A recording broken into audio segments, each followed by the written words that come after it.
Down among Brazilians, coffee beans grow by the billions, so they've got to find those extra cups to fill.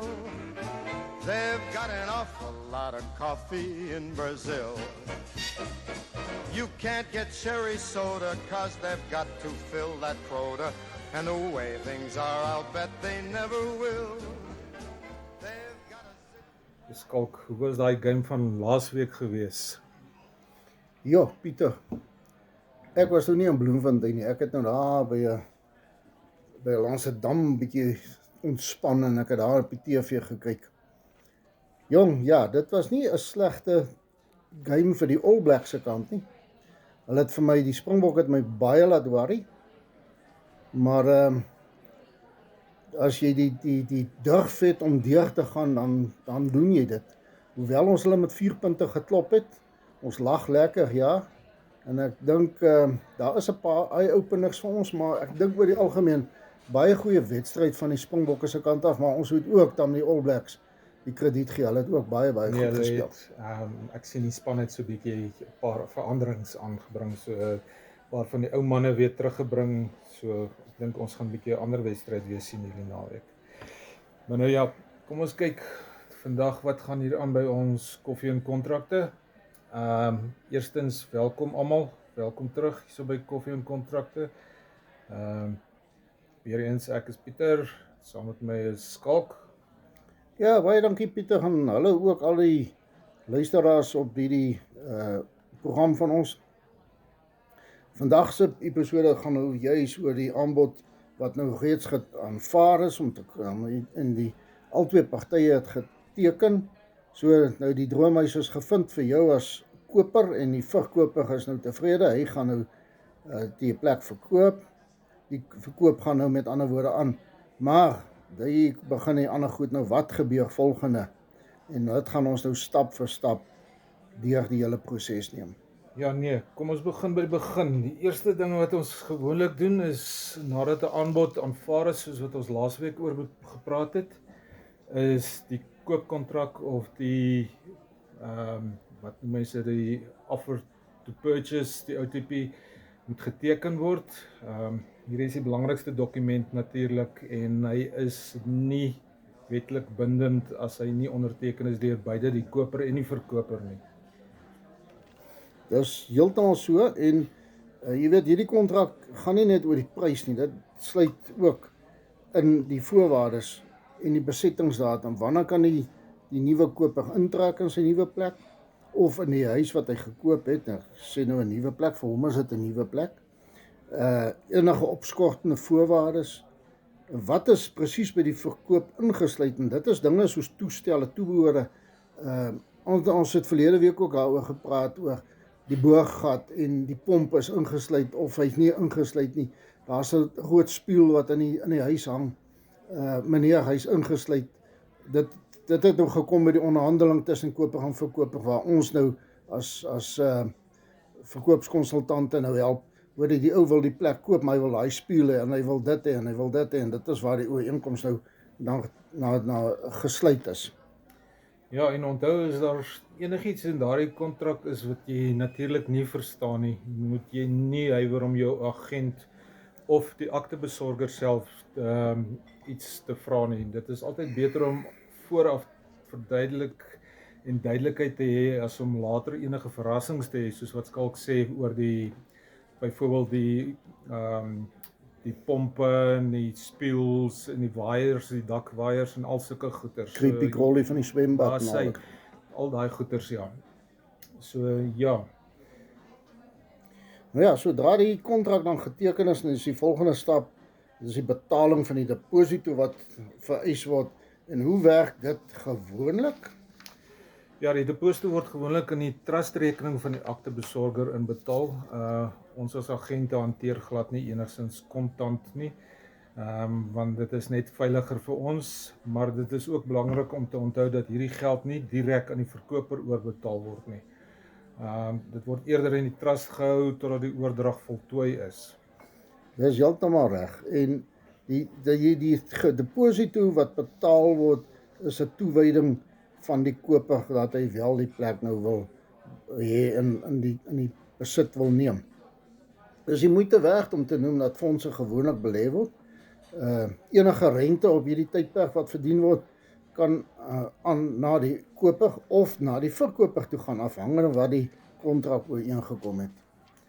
Ja, Skalk, dan is die proses van goedkeuring van die huislening natuurlik baie belangrik.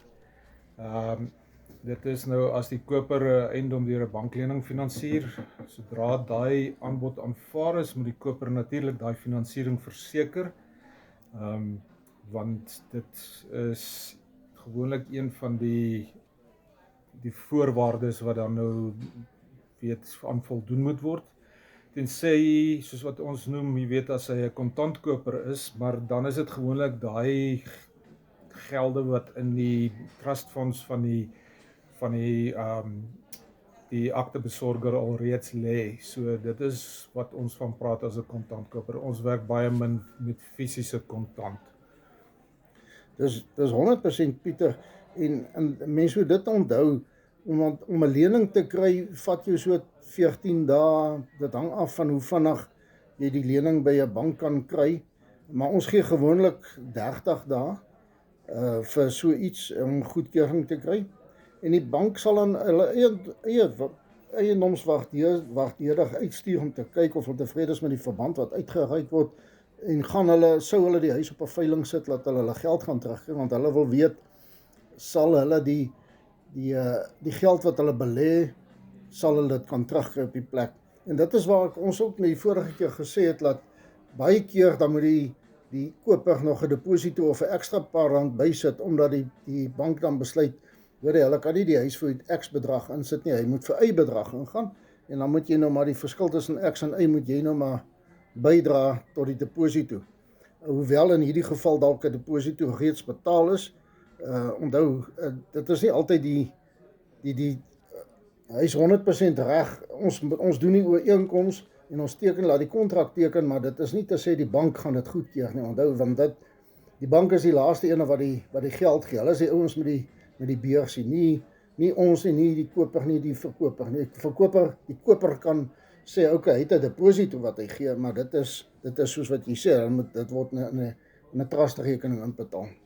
Ja, en Skalk, natuurlik, as jy weet, as die koper partykeer sukkel om die verband te kry, omdat daar aan sekere voorwaardes voldoen moet word eers voordat daai verband uitbetaal word of gegee word, is dit natuurlik noodsaaklik om eers met die verkoper ook te kommunikeer, sodat hy heeltyd op hoogte is van wat die sake is. Verlengings kan soms onderhandel word, maar dit hang alles af van die bestaande ooreenkoms wat daar aangegaan is. Ja, nee, 100%, dit is so.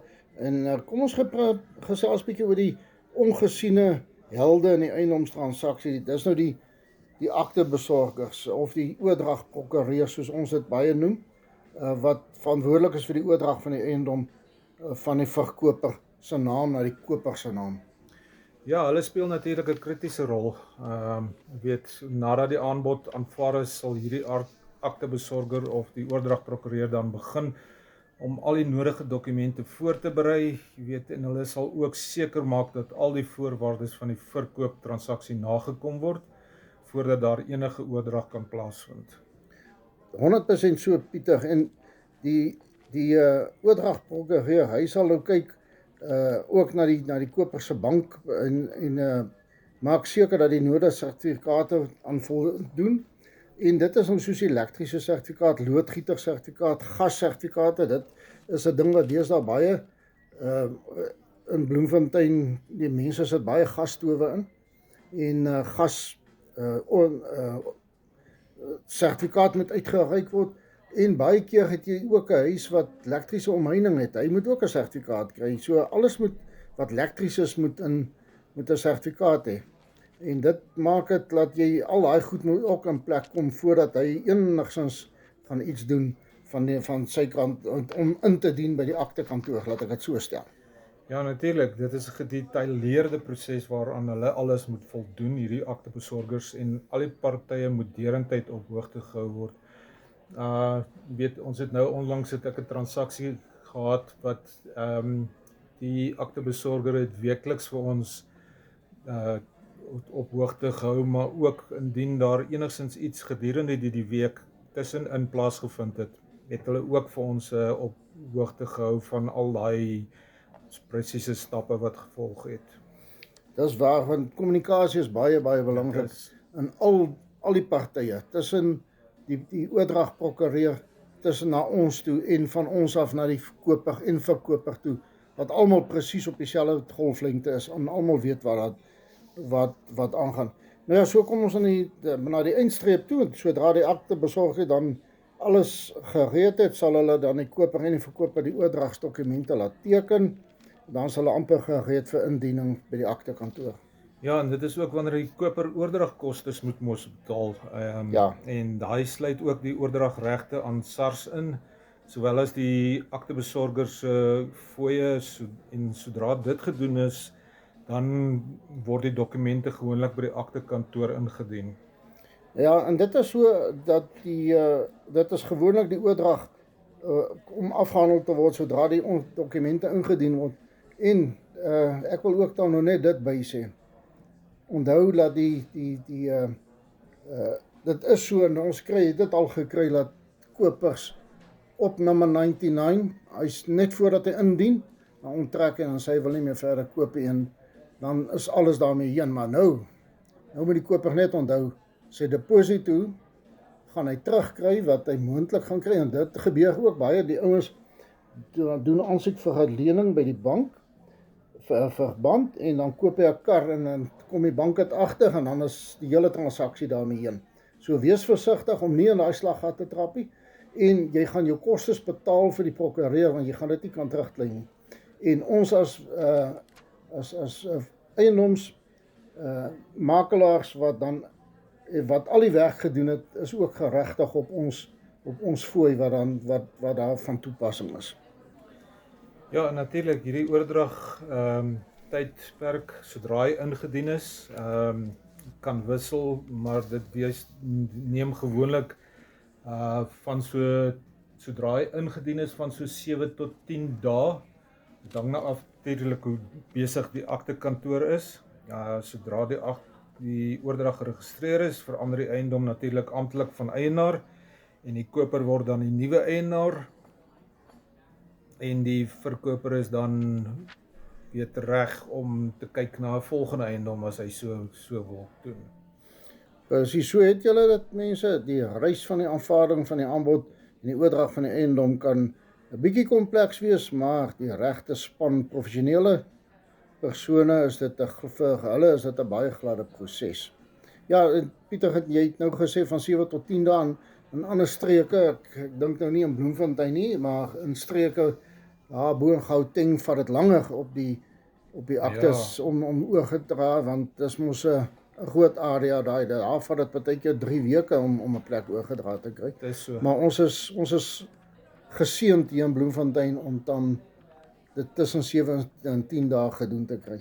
Dit is nee, presies, Kalk. En natuurlik weer eens, ek wil terugkom na kommunikasie. Dit is die sleutel van alles. As jy nou jou koper of verkoper is, bly in aanraking met jou agent, jou aktebesorger en jou bank om te verseker dat alles volgens plan kan verloop. Dit is waar. En terwyl ons praat van die bank, ek wil net dit ingooi. As 'n lening by 'n bank aansoek gedoen is en hy's goedgekeur, stel die bank hulle eie prokureur aan vir die bank om die lening te hanteer. Nie dieselfde een as die akteprokureur. Dis baie min wat dit gebeur. Die akteprokureur en die verbandprokureur, hulle twee kommunikeer met mekaar en sê, luister, ons is gereed vir indiening, is julle gereed vir indiening, en dan dien hulle albei saam in. Dit is nooit baie min wat dieselfde prokureur dit so doen. Albei saam het. So, baie dankie dat julle ingeskakel is hier by ons by Koffie en Contracts. As julle enige vrae oor vandag se onderwerp, voel vry, skakel ons en op sosiale media, ons sal julle antwoord so goed as wat ons kan. Ja, en moenie vergeet om in te teken op hierdie podcast van ons nie, vir meer insigte oor die eiendom. Ons is amper op die einde van die proses van verkoop, en dan kan ons begin met die koper se gedeelte. Daar mag dalk 'n paar dele wees wat ons gaan oorvleuel, maar ons mag dalk ook 'n paar gaste inbring wat vir ons kan help om vir ons 'n party van die ander dele te verduidelik. So ek sê tot volgende keer. Ja, en groete van almal hier van my kant af ook, en ons hoop die Springbokke doen dit hierdie naweek weer. Totsiens. Totsiens. The views expressed in this podcast are for informational purposes only and should not be construed as legal or financial advice. Always consult with a qualified professional before making any real estate decisions. Way down among Brazilians, coffee beans grow by the billions, so they've got to find those extra cups to fill. They've got an awful lot of coffee in Brazil.